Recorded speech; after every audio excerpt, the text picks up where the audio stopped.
Ang kwento. Mula sa mahiwagang Burnay. Mula sa mahiwagang Burnay.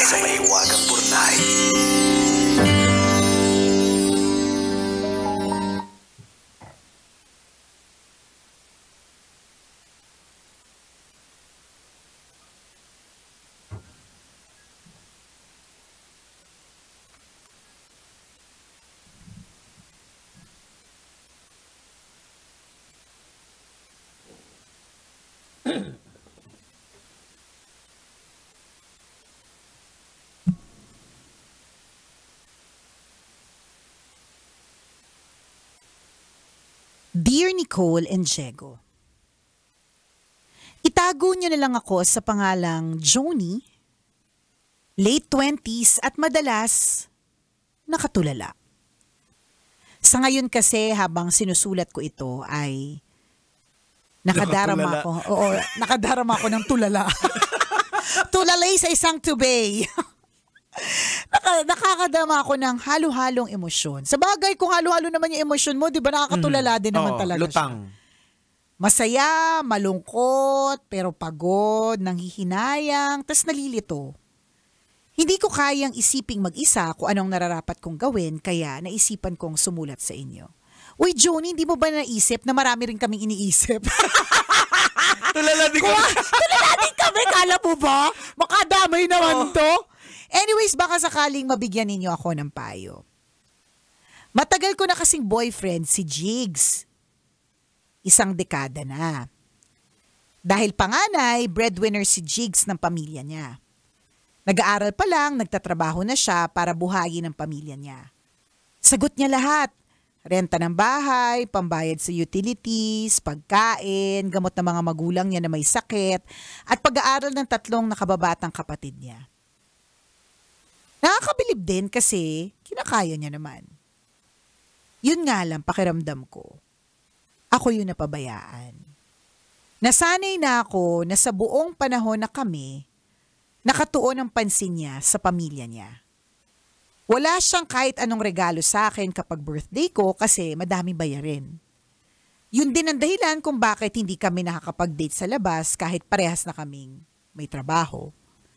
Sa bahay lang namin o kaya sa bahay nila kami nagbabanding para makatipid. Sa mga panahong kailangan ko siya sa tabi ko, wala siya kasi kailangan din siya ng pamilya niya. Lagi akong nasa background, taga-cheer, taga-suporta. Pahingahan niya kapag pagod na siya sa mga laban niya. Sa wakas nakagraduate na yung bunso nila. Pwede na daw kaming mag-asawa, sabi niya. Nararamdaman ko na anytime magpo-propose na siya. Pero kapag nag-uusap kami, para namang hindi pa siya handang bumuo ng pamilya. Yung mga plano niya kasi, para pa din sa pamilya niya. Bibili siya ng bahay at lupa para hindi na sila umuupa. Bibigyan na ng puhunan yung parents niya sa negosyo para may pagkaabalahan. At maghahanda siya para i-celebrate yung graduation ng bunso nila. Wala siyang nababanggit na plano para sa amin. Para namang wala siyang pangarap na bubuuin naming pamilya. Dahil siguro dito kaya nagising ako isang araw na wala nang nararamdaman para kay Jigs. Hindi ko na siya nakikita na kasama ko habang buhay. Ang problema ko, paano ko ba sasabihin sa kanya ito nang maiintindihan niya? Pakiramdam ko kasi hindi ako magiging masaya sa setup namin kapag siya ang napangasawa ko. Baka mauwi din sa hiwalayan kasi yung pamilya pa din niya ang priority niya at hindi ako. Hihintayin ko ang inyong payo, Nicole at Diego. Ang inyong tagapakinig, Joni.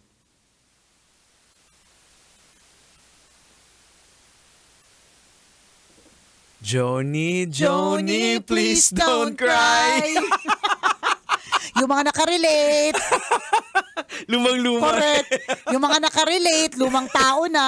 Oo. Pero bata pa to si Joni kasi late 20s Late 20s, tapos, bata pa siya. Hindi niya alam yung kantang yun. Hindi niya na alam yung kantang yun. Ito na naman tayo eh. Alam mo, problema talaga ito sa Pilipinas. Kasi napaka-clannish natin. Tsaka hindi tayo kasi nagpapabaya din ng mga magulang eh. Oo, Yun, ganun, tama. ganun tayong pinalaki, ganun yung ugali natin. Correct. Yun siya, kultura natin siya. At siguro, the goodness of every Filipino, of every human being na hindi pinapabayaan yung kanilang mga magulang. Kaya nagkakaroon ng ganitong problema. Oo, tama. Pero Joni, in all fairness, hindi pa naman nangyayari. Correct. So sa totoo lang, ewan ko lang yung nawalan ka ng amor, biglang isang araw parang ayaw mo na. Understandable? Kasi nga, sabi mo, intro mo pa lang mixed emotion. Oo Ayan. Diba? Gets naman natin na mahal mo naman. Siyempre, nag-iisip ka rin na umaasa ka din na in time, magiging okay din na lahat. Truly naman, magiging okay din naman lahat in time. Pero in fairness to you also, ganito na ang practice ng tunay na mag-asawa. Na hindi naman sa lahat ng oras marangya. Correct. Na kailangan minsan ibaluktot ang pag maiksi ang kumot, matutong bubaluktot. Ayan, Diba? oo. Na katulad din nangyari. Kung di kayo makalabas, ang bonding ay sa loob ng bahay, di ba? May ganong practice. Kaya lang gets ka din naman namin dun sa part na, papaano ka naman? Ayan. Mahalaga ka eh. Oo. Mahalaga kang haligi din ng isang relationship. Tama. Alam mo, yung mixed emotions nararamdaman natin, yung kadalasan isa sa mga dahilan dyan yung relationship dynamics natin, na yung parang yung halimbawa, nararamdaman mo na mahal ka, pero yung frustration mo doon sa taong mahal ka, hindi lang nag-a-align yung mga actions niya sa expectations mo. Ibig sabihin, alam mong mahal ka naman. Diba? Pero yung ine-expect mo na ibe-baby ka, ilalabas ka, hindi nangyayari. Hindi lang yun. Ito, Joni, ang tanong ko sa'yo, nanonood ka ba ng K-drama? Kasi baka yung ine-expect mong gano'n na nag-slow motion na lahat. Walang gano'n. Hindi totoo yan, hindi yan nangyari sa tunay na buhay. Diba? Walang ganon. Kaya yung mga eksenang yung biglang yayaman pala. Diba? Yung parang at the end of it all, may pagyaman. Hindi ganon ang realidad. Pero ang maganda dito sa kwento mo, Joni, na as early as this, nakita mo na. Kasi naalala ko talaga may nagpadala din sa Bornay nito na mag-asawa na sila, eto din yung problema niya. Tama. Diba? Tapos sa kanalang niya problema, kung kailang kasal na siya, hindi na siya makaback out. Correct. Parang ganun. Pero ito may red flags, i-call out mo. Kasi unfair naman nun, bigla na lang nananahimik ka, may issue ka pala dun sa boyfriend mo na hindi niya alam. Naku, babalik na naman tayo. Ulitin namin just in case Just in case, hindi mo narinig kapag kasi sinasabi namin ito. Ang mga lalaki ay hindi propeta. Hindi rin sila manghuhula. So, ibig sabihin, i-express mo yung nararamdaman mo. Correct. Kamo, sabi ni Diego Bandido, parang iba yung sinasabi mo sa actions mo.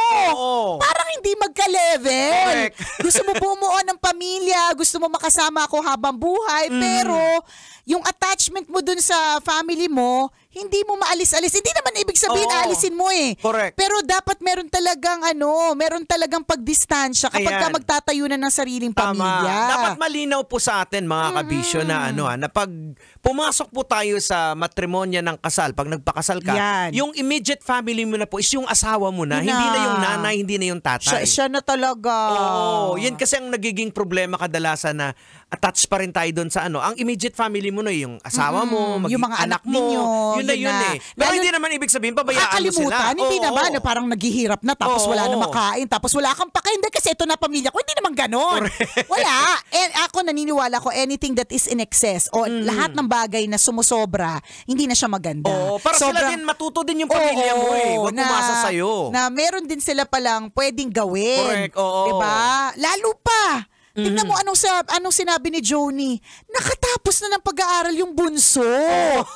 Di ba nakagraduate na? Nga pa rin yung... Pwede ba siya naman? Kaya nga, yung bunso? Walang gagawin. Ayan. Kaya kinakailangan din natin i-educate yung family natin, yung pamilya natin.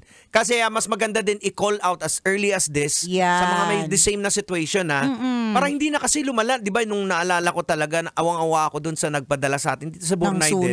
Na nandun na siya. So yung ugali ng asawa, ganito din sa boyfriend. Ito rin, na parang Yung Na pamilya, oo, hindi mapabayaan. correct. Siya na yung naniniglect na Tama, asawa. oo. Ang pera wala sa kanya, nandun sa nanay. True. Yung parang seaman. Oo, yung yun. seaman, napag-usapan namin yan. 'Di ba? At kung tinatamad kami ni Diego mag-explain, balikan mo na lang yung episode na yun. Review Kasi mo. parehas lang. Parehas lang naman siya. Review mo na lang. Oo. Mananawagan na lang si Nicole para sa birthday. Yun ang gagawin ko today. De, pero totoo naman, gets naman namin yung yung pagkatulala mo. Gets na natin kung mahal ko siya eh. Kaya lang di naman niya maibigay yung pagmamahal. Basta the best advice I think that we could give you is to be honest with your feelings. Correct. Ngayon pa lang maging honest ka na sa kanya na hindi pwedeng ganito. At saka dapat patunayan niya muna sa tingin ko. Kasi madali lang naman, tingnan mo, madaling tulak ng bibig, kabig ng dibdib, Yan, diba? oo. Madali lang sinabi sa'yo ng jowa mo na ikaw naman, pwede na kayo magpakasal, pero the next day, may iba na namang plano at hindi ka kasali. Diba? So if you're gonna be honest with him na ito yung nakikita kong mga magiging problema natin, dapat i-earn niya yung decision mo na umuo na magpakasal. Kasi again sa mga kababaihan, kinakailangan yung i-verbalize yung nararamdaman nyo. Pwede nyo pag-usapan na, halimbawa, kung hindi tayo mag-work, yung relationship natin, kung mag-aasawa tayo, kung ganito yung setup natin. Diba? Dapat linawin mo rin din na hindi ka nagdadamot. Correct. Diba? Hindi ka naman At saka siguro dun sa ilang taon nyo together, napakita naman na hindi ka madamot Hinayaan mo siya, ano sabi mo? Taga-cheer ka. Lagi ka nasa background. Ano pa sinabi mo? Nabibilib nga ako sa kanya kasi kinakaya niya naman. Di ba? You have always been very supportive. Pero syempre, ikaw naman. Ito yung pinoint out natin last time doon sa same din sa problema mo na parang hindi kasi siya nagsalita. Hinayaan niya. So akala nung asawa, definitely parang okay lang. O parang sa'yo. Diba? Ay okay lang naman, di ka naman di nagsasalita. Di naman nagreklamo. Tingnan mo, nag-cheer pa sa background. Di ba? As a cheerleader pa always, tumatambling split at kandiret. Ay, diba? gusto niya pala to. Oo, correct. Push ko pa. O di naman kaya ang iniisip pa siguro ng jowa mo, parang ang swerte ko naman kasi intinding-intindi niya yung sitwasyon. Kasi hindi siya nagre-reklamo. Correct. Tapos biglang hihiwalayan mo siya. Totoo. Tsaka, siguraduhin mo kung na-fall out of love ka na talaga. Kasi again, sa intro mo palang mixed emotion ka. Hindi ka sigurado. Basta, ang importante talaga dito, i-express mo ang iyong nararamdaman. Hindi talaga madali yung pagiging honest about feelings. Hindi talaga siya, it's not really easy. But, mag-aasawa kayo Correct. Kailangan nyo i-communicate yung feelings ninyo sa isa't isa. Kasi kapag laging sa ibang tao mo tinatanong, yung mga iba't ibang tao, may iba't ibang opinion, depende rin sa naging sitwasyon nila. Iba-ibang perspektibo. Correct. At dahil dyan, iba-ibang perspektibo, hindi ba't lalo ka matutulala niya? Ang dami ng opinion. Samantalang kung sino sana yung involved, kinausap mo na ng rekta. Diba? Tingnan mo, parang katulad ng nangyayari kunyari sa isang opisina. Let's say, diba? Kapag halimbawa merong hindi pagkakaunawa ng dalawang empleyado. Kapag ang isang empleyado ay nagkwento pa sa ibang mga empleyado, sa halip na kausapin niya yung kung sino man yung maayos yung naman, problema. Correct, mas lalo tuloy lumabo. Paano hindi naman lahat ng kakwentuhan mo parehas ng opinion mo. Correct. Meron dyan, dadagdagan o babawasan yung kwento. O kaya susulsulang ka pa. Aba, tama naman talaga yung ginagawa mo. Kasi naman talaga, may ugali talaga yan. Tama lang yan, gaganunin ka pa. O edi na-solve ba? Hindi! Lumabo lalo. Paano? Para siyang tubig na maraming sumausaw na kamay. Na iba't ibang pinagmulan. May galing CR, may kakakommute lang. May kada drive lang. May nangulangot. Correct. May nangulangot, may nagkabot ng singit, di ba? Tapos lahat yan, imagine mo, nasa tubig ng problema ninyo, lahat sila sumausaw. Pag alis na mga kamay nila, lumabo lalo. Sino may iiwan? Kayo diba? lang. Kayo lang. Na mas malabo. So kailangan, kayong dalawa yung mag-usap. Mahirap na yung mag-evolve. Tsaka, meron kang sinend sa GC natin kanina, Diego, tungkol sa yung mga dating kumpanya na malalaki. Sinad mo yun sa group natin na parang mga malalaking kumpanya na, kunyari Kodak, na hindi mo iisipin na ever sa history ng Kodak na 166,000 employees sa buong mundo, magsasara. Magsasara, tama. Diba? Hindi naman dahil, ano ba sabi dun sa article na yun, hindi dahil sa hindi sila magaling, kundi dahil maaaring hindi sila nakapag-adjust kaagad sa digital, sa digital world. Correct. So, ibig sabihin, in life, changes do happen. At kung hindi ka mag-a-adjust, maiiwan ka. Maiiwan ka. So, parang ganun din, sabihin mo sa kanya. Pag hindi magbabago yung sitwasyon natin, kahit sino pa ang maging jowa mo, hindi tayo sure kung maiintindihan. Kahit kunyari makapaghiwalay si Joni, may mamimit na bago si Guy.